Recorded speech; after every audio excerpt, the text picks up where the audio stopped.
धर्म। एक तरुण तपस्वी ने छेड़ा,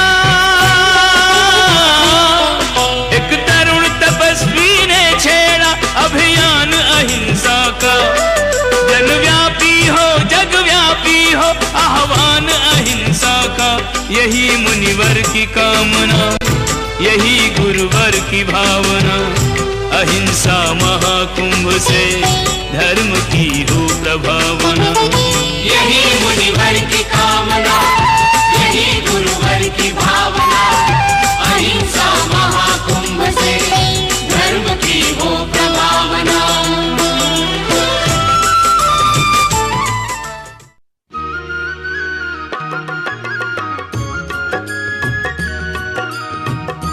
महान भावुक मनुष्य एक बंधन में है। मनुष्य का जीवन बंधन में है।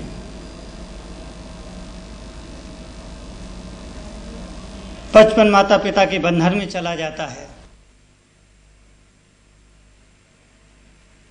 शैशव गुरु के बंधन में चला जाता है, जवान हुए तो पत्नी का बंधन आ जाता है, और पत्नी का बंधन इतना मजबूत होता है कि आदमी उसमें बंद करके अपने माँ बाप को विसरा दिया करता है। और बुढ़ापा जब आदमी को आता है तो आदमी पराजित हो जाया करता है। इस तरह से आदमी की जो कहानी है, आदमी की जो जीवनी है, वो बंधन की कहानी है, वो बंधन की जीवनी है। बहुत से लोग बंधे हुए पैदा होते हैं, बंधे हुए जीते हैं और बंधे हुए मर जाते हैं। मैं निवेदन करना चाहता हूं, मैं गुजारिश करना चाहता हूं, मैं प्रार्थना करना चाहता हूं कि बंधन में तुम्हारा जन्म हुआ है, यह दुर्भाग्य नहीं है, क्योंकि सभी का जन्म बंधन में हुआ करता है। इस दुनिया में पैदा होने वाला, इस ब्रह्मांड में आने वाला, इस जगत में पांव रखने वाला हर आदमी बंधन में हुआ करता है, बंधन में जन्म लेता है, बंधनों के बीच में पैदा हुआ करता है। लेकिन बंधन में जन्म लेना दुर्भाग्य नहीं होता है, अपितु बंधनों के बीच में जीना और बंधनों में की मर जाना, यह जीवन का सबसे बड़ा दुर्भाग्य हुआ करता है। यह जीवन का सबसे बड़ा दुर्भाग्य हुआ करता है। हर व्यक्ति जेल में जन्म लेता है। यहाँ श्री कृष्ण की जेल में जन्म नहीं लिया करते हैं। हर व्यक्ति जेल में जन्म लिया करता है, हर व्यक्ति कारागृह में जन्म लिया करता है, हर व्यक्ति कारागृह के बीच में पैदा हुआ करता है। लेकिन कारागृह के बीच में आदमी जिए और उसी कारागृह के बीच में आदमी मर जाए तो यह जीवन का सबसे बड़ा अभागापन है, यह जीवन का सबसे बड़ा दुर्भाग्य है। बंधनों के बीच में, कारागृह के बीच में आदमी पैदा होए और स्वतंत्र होके मरे, यह जीवन का सबसे बड़ा सौभाग्य है। मैं लोगों से कहता हूं, जिस घर में पैदा हुए हैं उसी घर में मत मर जाना। नहीं तो समझना कि कारागृह में पैदा हुए और कारागृह में जिए और कारागृह में ही चल बसे। शेर जिस गुफा में पैदा होता है उस गुफा में मरता नहीं है। ठीक इसी तरह से जो ज्ञानी हुआ करता है, जो बुद्ध पुरुष हुआ करता है, जो तीर्थंकर पुरुष हुआ करता है, जो अवतार पुरुष हुआ करता है, वो जिस घर में, जिस परिवार में, जिस गांव में पैदा होता है, उस घर में, उस कमरे में, उस कक्ष में, उस खाट पर, उस पलंग पर वो मरता नहीं है। वो कहीं और जाकर के अपने जीवन का चिराग बुझा दिया करता है, वो कहीं और जाकर के इस देह को छोड़ दिया करता है। अरे जिस तरह से शेर जिस गुफा में पैदा होता है उस गुफा में नहीं मरता है, किसी जंगल में, जंगल की किसी पहाड़ की चोटियों पर, किसी नदी के किनारे, किसी मैदान में अपने प्राण छोड़ दिया करता है। ठीक इसी तरह से जो ज्ञानी होता है वो बंधनों से मुक्त होकर के इस दुनिया को छोड़ता है। इसीलिए कबीर को कहना पड़ा, मरना भला विदेश का जहां अपना कोई। कबीर ने कहा कि मरना भला विदेश का जहां अपना कोई। कबीरदास जी कहते हैं, बड़ी मार्मिक बात कहते हैं, बड़ी सूत्र की बात कहते हैं, बड़े पते की बात कहते हैं, बड़ी समझदारी की बात करते हैं, बड़ी होशियारी की बात करते हैं। कबीर जी कहते हैं कि मरना भला विदेश का जहां ना अपना कोई। वहां पर मरना जहां तुम्हारा अपना कोई ना हो। जहां तुम्हारा अपना कोई नहीं होगा वहां परमात्मा तुम्हारा होगा, वहां भगवान तुम्हारा होगा, वहां ईश्वर तुम्हारा होगा, वहां परम ब्रह्म तुम्हारा होगा। जीवन के अंत में आदमी की कोशिश होना चाहिए, आदमी की भावना होना चाहिए, आदमी की कामना होना चाहिए कि हे भगवान, मरते वक्त मुझे आपका नाम स्मरण होना चाहिए, आपका नाम मेरे मुखमंडल पर बना रहना चाहिए, मेरे हृदय पर बसा रहना चाहिए, मेरे आपके चरण कमल मेरे हृदय में बस जाए और मेरा हृदय आपके चरणों में रम जाए। ये प्रार्थना भगवान से करो, ये अर्चना भगवान से करो। भगवान से कभी मांगने का मन करे, याचना करने का मन करे तो इतनी ही याचना करना, इतनी ही प्रार्थना करना कि मृत्यु के वक्त मुझे आपका नाम स्मरण बना रहना चाहिए, मृत्यु के वक्त मुझे नमो अरिहंताणम नमो सिद्धाणम का जाप याद होना चाहिए, मृत्यु के वक्त मुझे अपने भगवान का, अपने ईश्वर का, अपने सदगुरु का मुझे नाम स्मरण बना रहना चाहिए, मुझे और कुछ नहीं चाहिए। मृत्यु के वक्त धर्मात्मा मेरे निकट हो, मृत्यु के वक्त कोई साधु मुनि, कोई ज्ञानी मेरे निकट हो, मृत्यु के वक्त मुझे भगवान का नाम सुनाने वाला कोई मिल जाए, मुझे और कुछ नहीं चाहिए मेरे प्रभु, मेरे स्वामी। बस यही मांगता। मरना भला विदेश का जहान अपना कोई। कबीर अगर कहता है कि मरना जहां विदेश का जहान अपना कोई, तो कबीर के कहने का मतलब यही है कि जहां पर तुम्हारा कोई नहीं होगा वहां भगवान तुम्हारा होगा, वहां सदगुरु तुम्हारा होगा, वहां ईश्वर तुम्हारा होगा, वहां वो परम पिता तुम्हारा होगा। और तुम्हारे साथ यदि परम पिता होगा तो तुम्हारा मरण निश्चित ही सुमरण होगा, तुम्हारा मरण निश्चित ही धार्मिक मरण होगा, तुम्हारा मरण निश्चित ही पंडित मरण होगा, तुम्हारा मरण निश्चित ही समाधि मरण होगा। और जिसका पंडित धार्मिक समाधि मरण हो जाए उसका जीवन तो सुधरता ही है, उसका मरण भी सुधर जाया करता है।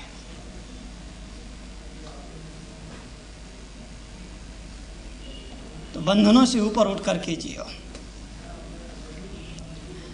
बचपन माँ बाप के बंधन में निकाल दिया, जवानी पत्नी के बंधन में निकाल दी, तो बुढ़ापा भगवान के बंधन में निकाल दो, जीवन सुधर जाएगा, नैया उस पार लग जाएगी।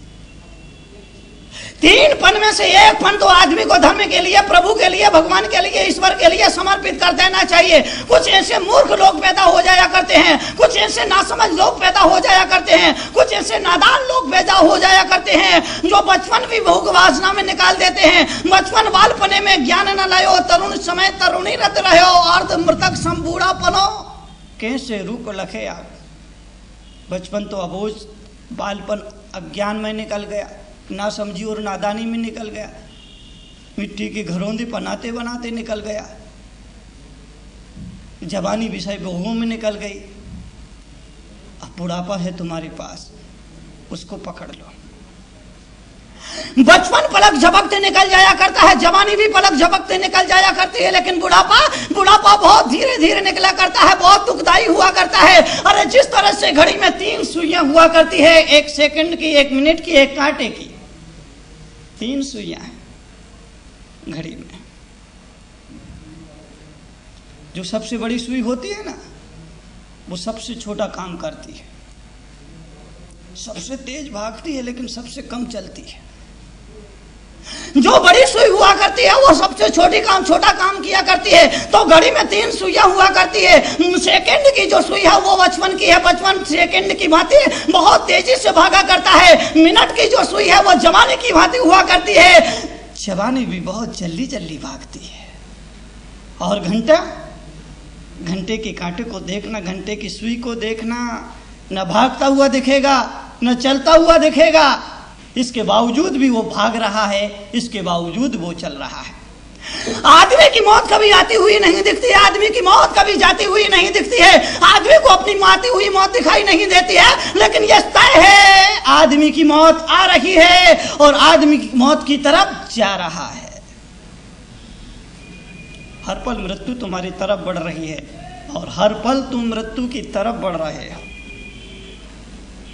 जीवन धीरे धीरे चुक रहा है, तुम्हें नहीं पता।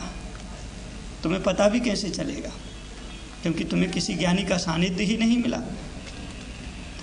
ज्ञानी का सानिध्य नहीं मिलेगा, ज्ञानी का समागम नहीं मिलेगा, ज्ञानी का सत्संग नहीं मिलेगा, ज्ञानी का संदेश नहीं मिलेगा, ज्ञानी का उपदेश नहीं मिलेगा, ज्ञानी का मार्गदर्शन नहीं मिलेगा, ज्ञानी का संकेत नहीं मिलेगा, ज्ञानी का इशारा नहीं मिलेगा, तो जीवन का कायाकल्प नहीं होगा, जीवन का उद्धार नहीं होगा, जीवन का कल्याणमय रास्ता प्रशस्त नहीं होगा। इसलिए जीवन में सत्संग जरूरी है। इसी जीवन से तुम स्वर्ग पा सकते हो और इसी जीवन से तुम नरक पा सकते हो। स्वर्ग और नरक परमात्मा के हाथ में नहीं है, तुम्हारे हाथ में है। स्वर्ग और नरक परमात्मा के हाथ में नहीं हुआ करते हैं, स्वर्ग और नरक तुम्हारे हाथ में हुआ करते हैं। स्वर्ग और नरक का जन्म परमात्मा के द्वारा नहीं हुआ करता है। अरे स्वर्ग और नरक का जन्म तुम्हारे हाथों के द्वारा हुआ करता है। स्वर्ग और नरक की यात्राएं तुम्हारी अपनी स्वयं की निजी यात्राएं हैं। तुम्हारे द्वारा ही पैदा होते हैं। स्वर्ग और नरक तुम्हारे हाथ में है। स्वर्ग और नरक जाने का निर्णय तुम्हारा अपना निर्णय है। एक आदमी शराब पीता है तो ये परमात्मा की मर्जी से नहीं पी रहा है। एक आदमी मांस खाता है, मांसाहार करता है तो भगवान की मर्जी से नहीं खा रहा। इस मुल्क के तथाकथित बेईमान लोग कहते हैं क्या करूं, भगवान की मर्जी ही ऐसी थी। एक शराब पीने वाले आदमी को मैंने पूछा कि भाई तू शराब क्यों पीता है। एक मांस भी खाने वाले आदमी से मैंने कहा कि तू मांसाहार क्यों करता है। एक चोरी काट करने वाले आदमी से जो जेब काटा करता है उससे मैंने पूछा कि तू लोगों की जेब क्यों काटा करता है। एक डाकू था जो लोगों को लूटा करता था, लुटेरा था, मैंने कहा तू लोगों को क्यों लूटता है। उस आदमी ने कहा क्या करूं, भगवान की ऐसी ही मर्जी। मैंने कहा बेईमान चुप, परमात्मा को अपने धंधे में क्यों लाता है। भगवान की कोई मर्जी नहीं होती है, भगवान की कोई इच्छा नहीं होती है, भगवान की कोई अभिलाषा नहीं होती है। अगर एक आदमी शराब पी रहा है तो शराब पीना ये उसका स्वयं का निर्णय है, ये कोई भगवान की इच्छा नहीं है। भगवान को बीच में क्यों लाते हो भाई साहब, भगवान को बीच में मत लाइए। एक तो अपराध कर रहा है, लूट रहा है, चोरी कर रहा है, डाका डाल रहा है, शराब पी रहा है, मांस खा रहा है, मांसाहार कर रहा है, लोगों को सता रहा है, लोगों के प्राणों का अपहरण कर रहा है, ऊपर से भगवान को लाता है। या भगवान के बहाने, भगवान की आड़ में इस दुनिया में न जाने कितने पाप हुए, कितने अपराध हुए। याद रखना, इतिहास बताता है कि पिछले 2500 सालों में 5000 युद्ध हुए हैं धर्म के नाम पर। पिछले 2500 साल में, पिछले 2500 साल में 500 युद्ध हुए हैं, छोटे बड़े 500 युद्ध हुए हैं और 5000 युद्ध हुए हैं। उस 5000 युद्ध में 10 करोड़ लोगों की मौत हुई है। और वो 5000 युद्ध मालूम है धर्म को, पंथ को, मजहब के नाम पर हुए। जितना खून खराबा इस मुल्क में धर्म और मजहब के नाम पर हुआ है, उतना खून खराबा जमीन, जर और जोरू के लिए नहीं हुआ है। ये वो धर्म है जो दीवार का काम करता है। याद रखना, धर्म जब पुराना हो जाता है तो उस धर्म में विकृतियां आ जाया करती है, उस धर्म में विकार आ जाया करते हैं, उस धर्म में कई बुराइयां आ जाया करती है। इसीलिए मैं लोगों से कहता हूं कि 500 साल बाद मकान गिरा जाना चाहिए। मेरी बात को जरा गौर से सुनिए।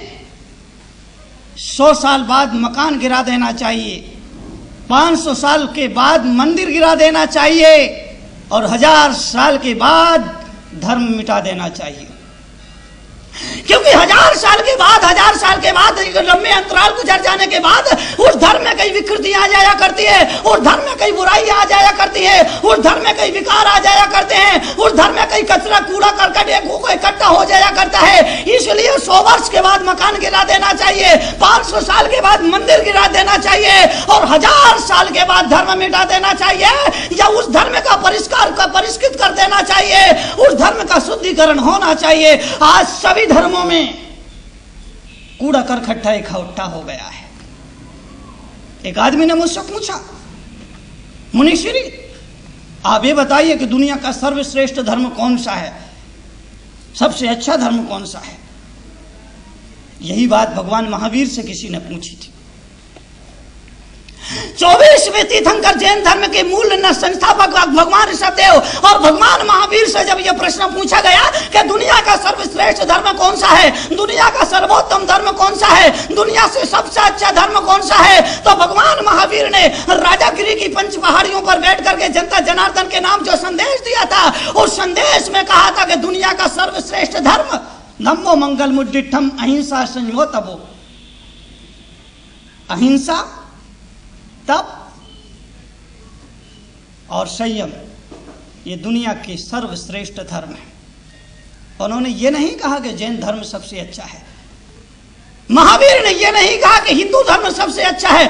महावीर ने यह नहीं कहा कि बौद्ध धर्म सबसे अच्छा है। महावीर ने कहा कि जिस धर्म में अहिंसा हो, जिस धर्म में संयम हो, जिस धर्म में तप हो, अहिंसा संयम तप ये धर्म के प्राण हुआ करते हैं। अगर धर्म में से अहिंसा संयम और तप को निकाल दिया जाए तो वो धर्म मुर्दा हो जाया करता है, वो धर्म अंधकार हो जाया करता है, वो धर्म पत्थर की नाव हो जाया करता है। और पत्थर की नाव में जो बैठेगा वो भी डूबेगा, और जो उस नाव को चलाने का खेवनहार बनेगा वो भी डूबेगा।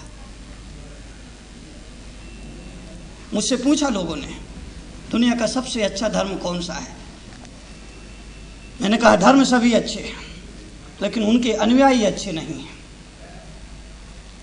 जितने भी धर्म इस दुनिया में है, चाहे वो जैन धर्म हो, चाहे वो बौद्ध धर्म हो, चाहे वो सिख धर्म हो, चाहे वो वैष्णव धर्म हो, चाहे वो सनातन धर्म हो, चाहे अन्य और कोई समुदाय का धर्म हो, सभी धर्म अच्छे हुआ करते हैं, लेकिन उन धर्मों के अनुयायी अच्छे नहीं है, उस धर्म को मानने वाले अच्छे नहीं है, उस धर्म के आचरण को जीने वाले अच्छे नहीं है। आज हर धर्म के अनुयायियों के जीवन में बुराइयां आ गई है। हर धर्म का मानने वाला अपने धर्म के मूल उसूलों से भटक गया है, मूल तत्वों से भटक गया है। धर्म को केवल हमने आडंबर बना लिया, उसका प्रचार तो बहुत किया जा रहा है, प्रदर्शन तो बहुत किया जा रहा है, लेकिन उन उसूलों को, उन सिद्धांतों को, उन नियमों को सही ढंग से जिया नहीं जा रहा है। ध्यान रखना, धर्म सभी अच्छे हैं, लेकिन उस धर्म के अनुयायी अच्छे नहीं।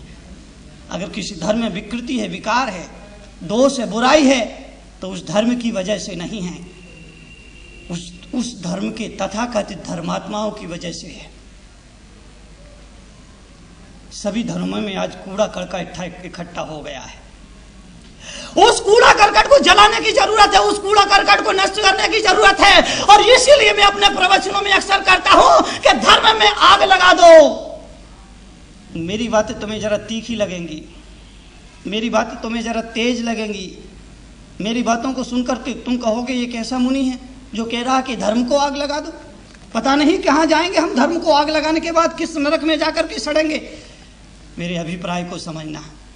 मेरी बातें तुम्हें तीख लग सकती है, मेरी बातें तुम्हें तेज लग सकती है, मेरी बातें तुम्हें कड़वी लग सकती है, मेरी बातें तुम्हें झूठी लग सकती है, मेरे शब्द तुम्हें हृदय की तरह, तीर की तरह तुम्हारे हृदय को चुभ सकते हैं, लेकिन मेरे अभिप्राय को समझना, मेरी आकांक्षा को समझना, मेरी भावना को समझना। मैं कह रहा हूं कि धर्म को आग लगा दो, ताकि धर्म में जो कूड़ा कचरा इकट्ठा हो गया है वो जल करके भस्म हो जाए। याद रखना, धर्म कभी नहीं जलेगा। जलेगा वो जो नकली होगा, जलेगा वो जो झूठा होगा, जलेगा वो जो धोखाधड़ी होगा, जलेगा वो जो गलत होगा, जलेगा वो जो मिथ्या होगा। धर्म तो ईश्वर है, धर्म तो शाश्वत है, धर्म कभी नहीं जल सकता।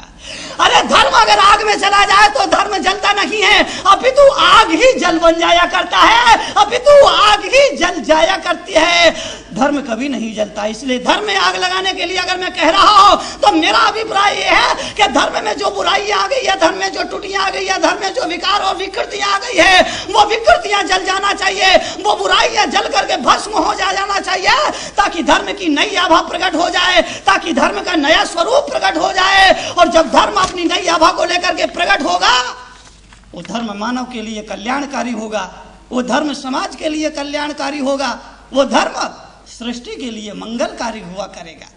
तो मैं कह रहा हूं, इस जगत में बहुत से लोग पाप करते हैं, झूठ बोलते हैं, चोरी करते हैं, व्यभिचार करते हैं, शराब पीते हैं, व्यसन करते हैं। उनसे पूछो भाई तुम ऐसा क्यों करते हो? कहते हम क्या करें साहब, ऊपर वाले की मर्जी ही ऐसी है। ऊपर वाले की मर्जी के हिसाब से आप मत डालिए। आपसे निवेदन करना चाहता हूं कि ऐसा कोई भगवान, ऐसा कोई परमात्मा इस सृष्टि ब्रह्मांड में नहीं बैठा है जो तुम्हें चला रहा है, जो तुम्हें नचा रहा है। भगवान महावीर कहते हैं, जैन धर्म का जो एक मौलिक सिद्धांत है, वो सिद्धांत कहता है कि आदमी अपने कर्मों को स्वयं करता है, अपने कर्मों का फल स्वयं भोगता है। आदमी जो कर रहा है वो अपनी मर्जी से कर रहा है, और जो करेगा वो अपनी मर्जी से करेगा। ईश्वर की मर्जी नहीं चलती है, वहां तो केवल अर्जी चलती है। अर्जी लगाओ तो उसकी सुनवाई हो जाएगी, उसकी कोई मर्जी नहीं। जैसी तुम्हारी अर्जी वैसी ही उसकी मर्जी उसकी कोई मर्जी नहीं होती है, क्योंकि उसमें कोई मर्जी ही नहीं है। मर्ज रोग, क्योंकि राग द्वेष से ऊपर उठ गया है। भगवान को तुम कहते हो ना, वो वीतरागी है, वो राग द्वेष नहीं करता है।